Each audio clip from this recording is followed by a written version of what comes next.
Assalamualaikum warahmatullahi wabarakatuh. Selamat pagi anak-anak hebat, siswa-siswi bermartabat, putra-putri MI Islamiyah Rogo Jambi. Bertemu lagi dengan Pak Amin. Bagaimana kabar kalian hari ini? Semoga kalian semua tetap dijaga oleh Allah Subhanahu wa taala dan diberikan kesehatan, dijaga dari berbagai macam penyakit, berbagai macam bahaya, terutama dari wabah virus corona. Oke, hari ini sebelum kita mempelajari materi yang sudah Pak Amin siapkan, yang nanti akan Pak Amin sampaikan, marilah kita terlebih dahulu membaca doa agar apa yang nanti kita pelajari diberikan pemahaman oleh Allah dan ilmu yang nanti kita peroleh diberikan ilmu yang bermanfaat dan barokah. Al-Fatihah. A'udzubillahi minasyaitonirrajim. Bismillahirrahmanirrahim. Alhamdulillahirabbil alamin. Arrahmanirrahim. Maliki yaumiddin. Iyyaka na'budu wa iyyaka nasta'in. Ihdinas siratal mustaqim. Siratal ladzina an'amta 'alaihim ghairil maghdubi 'alaihim waladdallin. Amin. Asyhadu an la ilaha illallah wa asyhadu anna Muhammadar Rasulullah. Raditu billahi rabba wa bil islami dina wa bi Muhammadin nabiyya wa rasula. Rabbi zidni ilma warzuqni fahma. Amin amin ya rabbal alamin. Anak-anak, hari ini Pak Amin ingin belajar bersama kalian membahas materi yang ada di buku tematik 4A, tema 1, yakni muatan bahasa Indonesia, tentang gagasan pokok dan gagasan pendukung. Namun, sebelum kita memahami gagasan pokok dan gagasan pendukung, Pak Amin ingin mengajak kalian mengingat kembali dan memahami apa arti dari huruf, apa arti dari kata, kalimat, paragraf, dan teks. Karena gagasan pokok dan gagasan pendukung nanti ada hubungannya dengan paragraf ini. Jadi kalian harus memahami dulu apa arti dari paragraf. Sebelum ke paragraf, kita memahami arti huruf terlebih dahulu. Apa itu huruf? Ada yang masih ingat? Apa itu huruf? Huruf adalah tanda aksara dalam tata tulis. Biasa disebut dengan abjad.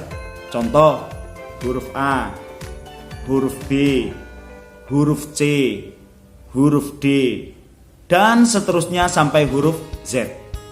Tanda-tanda ini semuanya disebut dengan huruf. Lalu dari huruf, ada yang masih ingat apa arti dari kata? Ada yang paham kata itu apa?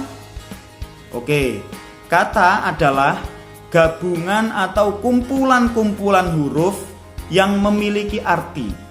Saya ulangi lagi, kata adalah gabungan atau kumpulan-kumpulan huruf yang memiliki arti. Contoh, kata perahu.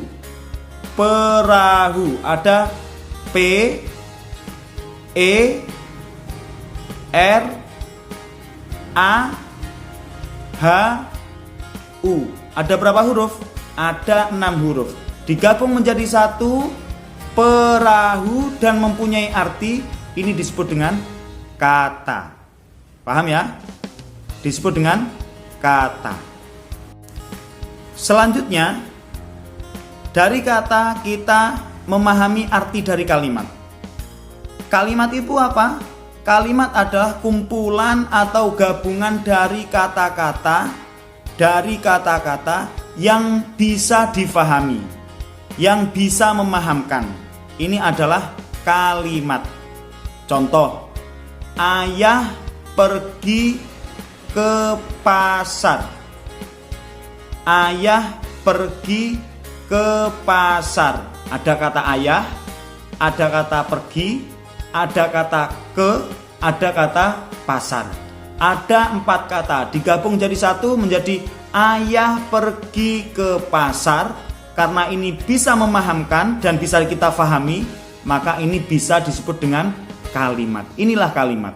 Biasanya anak-anak, kalimat itu diawali dengan huruf kapital, huruf besar, huruf A, huruf A-nya besar, ya. dan diakhiri dengan titik.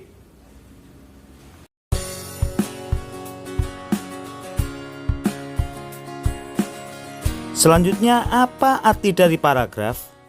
Paragraf adalah gabungan dari beberapa kalimat yang di dalamnya ada kalimat utama dan kalimat-kalimat penjelas. Jadi intinya paragraf itu terdiri dari beberapa kalimat. Contoh paragraf anak-anak seperti pada bacaan tersebut. Siap menghadapi musim hujan. Musim hujan hampir tiba. Warga desa Kampung Babakan berdiskusi untuk melakukan kerja bakti. Mereka berencana membersihkan selokan. Mereka sepakat ketika selokan bersih, warga tidak akan kebanjiran. Itulah yang disebut dengan paragraf anak-anak. Mulai kata musim hujan sampai kata tidak akan kebanjiran, itu disebut dengan satu paragraf.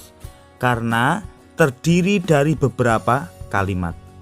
Biasanya anak-anak, paragraf ditulis dengan baris pertama agak masuk ke bagian dalam atau biasa disebut dengan alenia. Faham kan ya anak-anak apa itu paragraf? Sekarang bacaan siap menghadapi musim hujan itu terdapat dua paragraf. Paragraf pertama mulai musim hujan sampai tidak akan kebanjiran. Paragraf kedua mulai pagi itu sampai di gerobak sampah. Dua paragraf kalau digabungkan itulah yang disebut dengan teks. Jadi teks adalah kumpulan atau gabungan-gabungan paragraf yang dijadikan satu dan membentuk alur cerita. Oke anak-anak, mudah kan ya? Semoga penjelasan dari Pak Amin ini dapat kalian pahami dengan baik, sehingga bisa menjadi bekal, bisa menjadi tambahan untuk memahami materi gagasan pokok dan gagasan pendukung. Oke, sekian dari Pak Amin, kurang lebihnya mohon maaf. Wassalamualaikum warahmatullahi wabarakatuh.